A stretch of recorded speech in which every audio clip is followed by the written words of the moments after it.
여러분 안녕하십니까? 최근 코로나19 유행 기간 감소했던 감염병이 다시 유행할 가능성이 커지고 있습니다. 전면 등교가 시작된 아이들의 경우 수두나 결막염의 위험도 높은데요. 질병관리청은 예방접종과 개인위생 관리 실천을 당부했습니다. 5월 10일 화요일 투데이샷 첫 소식입니다.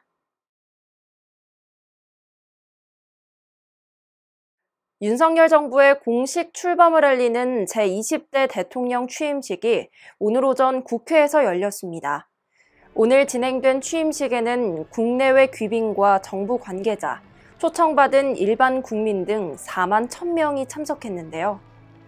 윤석열 대통령은 이날 취임사를 통해 자유, 인권, 공정, 연대의 가치를 기반으로 국민이 진정한 주인인 나라, 국제사회에서 책임을 다하고 존경받는 나라를 위대한 국민 여러분과 함께 반드시 만들어 나가겠다고 강조했습니다.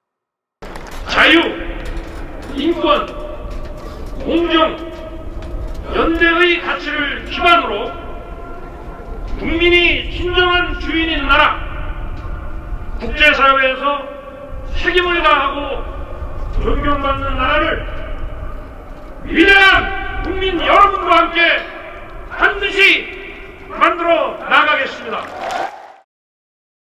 인천시장 자리를 놓고 4년 만에 리턴 매치를 벌이는 더불어민주당 박남춘 후보와 국민의힘 유정복 후보가 연일 네거티브 공세를 펴고 있습니다.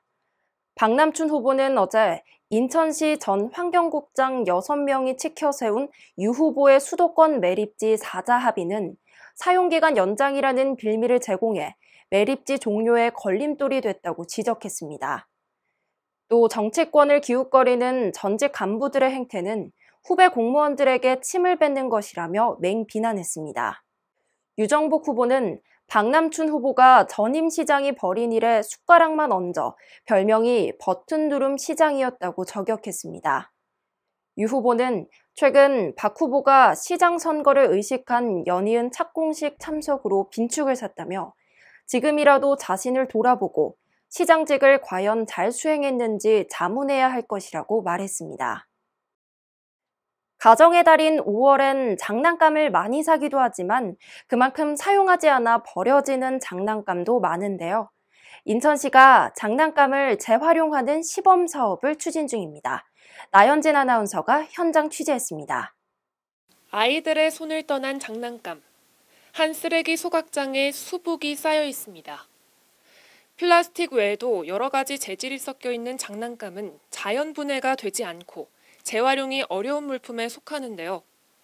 지난해 우리나라에서 제조되거나 수입된 장난감 10,000톤 중 재활용된 장난감은 40% 정도밖에 되지 않습니다. 이처럼 절반 이상은 재활용되지 않고 폐기물이 되는 건데요. 환경특별시로 자리매김하고 있는 인천시. 지난해부터 쓰레기 감량과 재활용 중심의 친환경 자원순환 시스템의 일환으로 장난감 재활용 시범 사업을 시행하고 있습니다.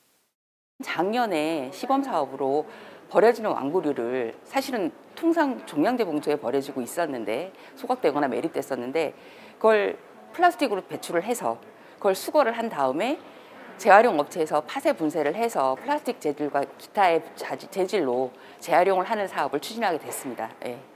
장난감에 내장돼 있는 건전지를 제거하고 배출된 장난감을 수거업체가 재활용업체로 보내 파쇄하거나 분쇄하는 과정을 거치는데요. 플라스틱 재질은 플라스틱대로, 그 외 금속 등으로 분리해 재활용합니다. 장난감은 혼합 재질이 많아서 재활용이 되지 않았던 품목이에요. 근데 이번에 새롭게 재활용 품목으로 되어서 유가 보상해드리는 이런 사업을 시행하고 있으니까 많은 참여 부탁드리고요. 장난감 1kg당 100포인트를 지역화폐인 서로 이음 카드에 적립해드린다고 하니까 많은 참여 부탁드리고 이웃 집에도 많은 홍보 부탁드립니다. 시는 이 사업의 시민 참여율을 높이기 위해 지난달부터는 유가 보상 정책도 마련했는데요.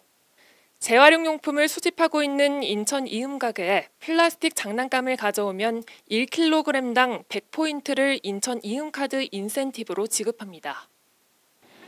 시민의 부담과 환경오염은 줄이고 우리의 일상생활 속에서 장난감 재활용에 적극적으로 동참하는 계기가 될 것으로 보입니다. 일간경기TV 나연진입니다. 국제 마이스 도시로 입지를 굳혀왔던 인천시가 한 단계 더 도약합니다. 컨벤션 센터와 숙박, 쇼핑 등 국제회의시설이 집적돼 있는 송도 국제회의 복합지구가 문체부의 국제회의 복합지구 활성화 공모 사업에 4년 연속 선정된 건데요. 시는 이번 사업 선정으로 국비를 포함한 총 10억 2천만 원의 예산을 확보해 송도 국제회의 복합지구 브랜드 개발과 공동 마케팅, 복합지구 내 마이스 사업체 육성 등을 추진할 계획입니다. 봄나들이로 등산 가시는 분들 많으실 텐데요. 야생 독초를 산나물로 오인해서 먹고 중독되는 사고가 일어나곤 합니다. 생김새가 비슷해서 전문가들도 구분하기 어려운 독초들도 많아서요. 산행하실 땐 모르는 산나물엔 아예 손을 대지 않는 것이 좋겠습니다. 뉴스를 마칩니다. 시청해주신 여러분 고맙습니다.